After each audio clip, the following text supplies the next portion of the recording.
बिस्मिल्लाहिर्रहमानिर्रहीम अस्सलाम वालेकुम। नाज़रीन, आज का जो हमारा टॉपिक है वो है कॉन्स्टिपेशन का। पहले तो मैं कॉन्स्टिपेशन को क्लियर करना चाहूँगा क्योंकि बहुत सारे पेशेंट्स जब आते हैं, जब उनसे हम पूछते हैं कि आपको कॉन्स्टिपेशन तो नहीं है, तो वो कहते हैं कि नहीं, ऐसा मसला में नहीं है। लेकिन जब मैं ये पूछता हूँ कि आपको स्टूल डेली पास होता है या आपको पखाना डेली आता है, तो फिर वो कहते हैं कि नहीं, हमें तो 2 दिन बाद या 3 दिन बाद या कभी-कभी होता है और कभी बहुत सारा सख्त आता है, तो ये सारे मसाइल होते हैं। तो उसमें ये है कि अगर आपका स्टूल डेली पास नहीं हो रहा है या अगर पास हो रहा है तो बहुत हार्ड फॉर्म में पास हो रहा है, तो इट्स मीन आपको कॉन्स्टिपेशन की शिकायत है। कॉन्स्टिपेशन की शिकायत क्यों होती है और ये कैसे दूर हो सकती है, इसकी होम रेमेडीज़ क्या हैं, इसकी काजेज़ क्या हैं और ये ज़्यादातर लोग क्यों फ़ील करते हैं या ज़्यादातर लोग क्यों इसमें सफ़र करते हैं, उसके क्या इश्यूज़ हो सकते हैं, आप उस पे हम तफ़सीली बहस करेंगे। सबसे पहले तो हम बात करेंगे कि ये वजूहात क्या हैं। कॉन्स्टिपेशन इस वक्त तकरीबन 70 टू 50 टू 60% लोगों का जो है ये इशू है कि वो कॉन्स्टिपेशन को फ़ील कर रहे हैं। तो उसकी वजूहात क्या है? उसकी वजूहात में ये है कि वो एक तो इनसफिशिएंट क्वांटिटी में फाइबर्स लेते हैं, उनकी डाइट इस तरह की है कि वो हार्ड फॉर्म में लेते हैं।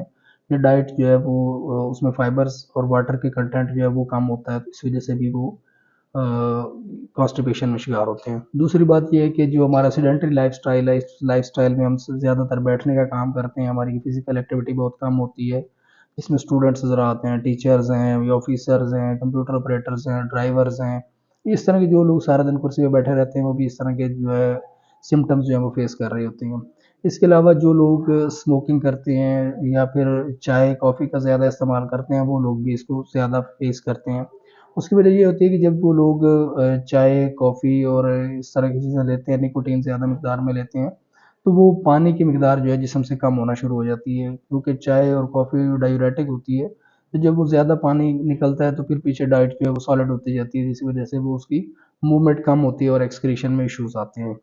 उसके अलावा जो दूसरे इश्यूज़ होते हैं कि वो जो चीज़ हम खा पी रहे होते हैं उसके अंदर पानी की मिकदार जो है वो कम होती है। फॉर एग्ज़ाम्पल हम जो फ़ास्ट फूड है जिसमें बर्गर है, शवारमा है, पिज़्ज़ा है, नगेट्स हैं या बारबेक्यू है या नान है या मतलब इस तरह के जितने भी हमारे डाइट आइटम्स हैं, फूड आइटम्स हैं, उसके अंदर लिक्विड जो है वो कम होता है। मतलब शोरबे वाला सालन हम कम यूज़ करते हैं, रोटी जो है वो सख्त यूज़ करते हैं, नान यूज़ करते हैं। उसकी वजह से भी कॉन्स्टिपेशन जो है वो लोग फ़ील करते हैं।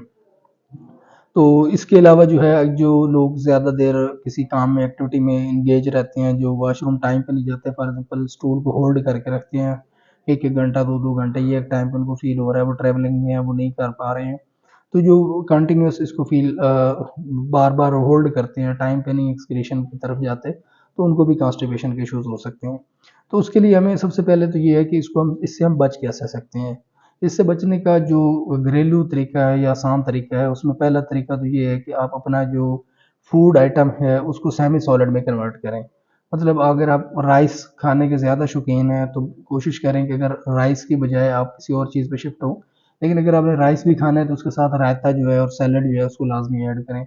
और रायता इतनी क्वांटिटी में हो कि जो चावल हैं, वो भीग जाएँ, तो इतने उसको मिक्स करके उसके साथ यूज़ करें ताकि वो आपकी फूड जो है वो सॉलिड की बजाय सेमी सॉलिड हो जाए और चावल के साथ आप पानी का ज़्यादा इस्तेमाल करें। दूसरी चीज़ जो है वो ये है कि अगर आप सालन खा रहे हैं, रोटी ले रहे हैं, तो रो सालन जो है वो शोरबे वाला इस्तेमाल करें और खुश्क सालन से जो है वो अवॉइड करें। ज़्यादातर शोरबे की तरफ आप तवज्जो दें। इसके अलावा जो ऐसी चीज़ें इस्तेमाल करें जो ईज़ी टू डाइजेस्ट हैं। फॉर एग्ज़ाम्पल नाश्ते में अगर आप जौ का दलिया इस्तेमाल करते हैं या गंदम का दलिया इस्तेमाल करते हैं, तो उससे भी आप कॉन्स्टिपेशन से बच सकते हैं। इसके अलावा अगर आप कोल्ड ड्रिंक का जो इस्तेमाल है उसको मिनिमाइज़ कर दें। कोल्ड ड्रिंक जितनी आप कम यूज़ करते हैं, तो उससे ये होता है कि कोल्ड ड्रिंक डायूरेटिक होती है, तो उससे पानी का अखराज जो है वो ज़्यादा होता है। तो कोल्ड ड्रिंक आप कम इस्तेमाल करें, उसकी जगह आप सादा पानी या फ्रेश जूसेस का इस्तेमाल करते हैं, तो वो आपको कॉन्स्टिपेशन से बचा सकता है। इसके अलावा जो लोग सिगरेट वगैरह पीते हैं या चाय और कॉफ़ी का ज़्यादा इस्तेमाल करते हैं, उनके लिए सजेशन ये है कि वो चाय के साथ-साथ जो है वो पानी का भी ज़्यादा इस्तेमाल करें। अगर वो पहले तो चाय कम करें, अगर दिन में 4 कप 5 कप चाय पीते हैं, तो उसकी जगह 1-2 कप इस्तेमाल करें और चाय की जगह अगर कहवे पे शिफ्ट हो जाएँ तो और ज़्यादा बेहतर है। अगर आप सौंफ, अदरक, इलायची, पुदीना इन चीज़ों का कहवा इस्तेमाल करते हैं, तो वो आपके डाइजेशन को भी बेहतर करता है, कॉन्स्टिपेशन को भी बेहतर करता है। इसके अलावा स्पेशली बच्चों में जब कॉन्स्टिपेशन की मिकदार बहुत ज़्यादा होती है, ये कॉन्स्टिपेशन में होते हैं, तो वो बहुत डिस्टर्ब हो रहे होते हैं। उसकी 1-2 वजूहत ये भी होती हैं कि जो अंतड़ियाँ हैं वो खुश्क हो जाती हैं, ड्राइनेस उनमें हो जाती है, उसकी वजह से स्टूल भी खुश्क होना शुरू हो जाता है। बच्चों को आप घी, मक्खन और ऑयल्स जो है वो ज़्यादा इस्तेमाल करवाएँ ताकि उनकी अंतड़ियों की खुश्की कम हो। ऑयल्स में आप ऑलिव ऑयल यूज़ कर सकते हैं, आलमंड ऑयल यूज़ कर सकते हैं, कैस्टर ऑयल यूज़ कर सकते हैं। वो उनको आप दूध में मिला के भी दे सकते हैं, उनके खानों में भी ऐड कर सकते हैं। तो इस तरीके से इसके अलावा आप उनको वीक में एक आध बार जो है वो हलवा वगैरह भी दे सकते हैं जो ऑयली हो, जिससे उनकी जो है अंतड़ियाँ जो हैं वो उनकी खुश्की जो है वो ख़त्म हो। तो उससे भी आप कॉन्स्टिपेशन से बच सकते हैं। इसके अलावा अगर आप छोटी होम रेमेडीज़ चाह रहे हैं तो उसमें सबसे पहले तो ये है कि आप वीक में 2 से 3 बार लाज़मी जो है रात को सोते वक़्त नीम गर्म दूध में 1 चम्मच छिलके इसबगोल डालें। 1 गिलास दूध में 1 चम्मच छिलके इसबगोल जो है उसको नीम गर्म दूध में मिक्स करें और 5-1 मिनट के लिए सोक करें। उससे क्या होगा वो खीर टाइप बन जाएगा आपका छिलके इसबगोल, वो आप सोते वक़्त ले लें। तो उससे आपकी एक दफ़ा जो इंटेस्टाइनल लुब्रिकेशन है वो हो जाएगी और उससे आपका स्टूल जो है वो ईज़ी पास होगा। इसके अलावा जो दूसरी चीज़ बच्चों के लिए ज़्यादा अहम हो सकती है क्योंकि बच्चे दूध पीते हैं और दूध वो मीठा पसंद करते हैं। तो उसमें चीनी की बजाय अगर आप गुलकंद का इस्तेमाल करते हैं, तो वो बच्चों के लिए कॉन्स्टिपेशन के लिए बड़ा हेल्पफुल रहता है कि आप उनकी 1 गिलास दूध के अंदर 1 चम्मच गुलकंद डालें और गुलकंद को अच्छी तरह बॉयल करें उस दूध के अंदर और बाद में फिर वो दूध जो है वो फ़िल्टर करके बच्चों को पिला दें तो उससे बेहतर हो जाएगा। और सबसे अच्छा ये है कि आप बच्चों में भी और बड़ों में भी अगर आप रात को दूध लेते हैं और दूध में अगर आप 2 चम्मच बादाम रोगन इस्तेमाल कर लेते हैं या आलमंड ऑयल आप इस्तेमाल कर लेते हैं, ऑलिव ऑयल इस्तेमाल कर लेते हैं, तो उससे भी आपकी जो कॉन्स्टिपेशन का इश्यू है वो ख़त्म हो सकता है।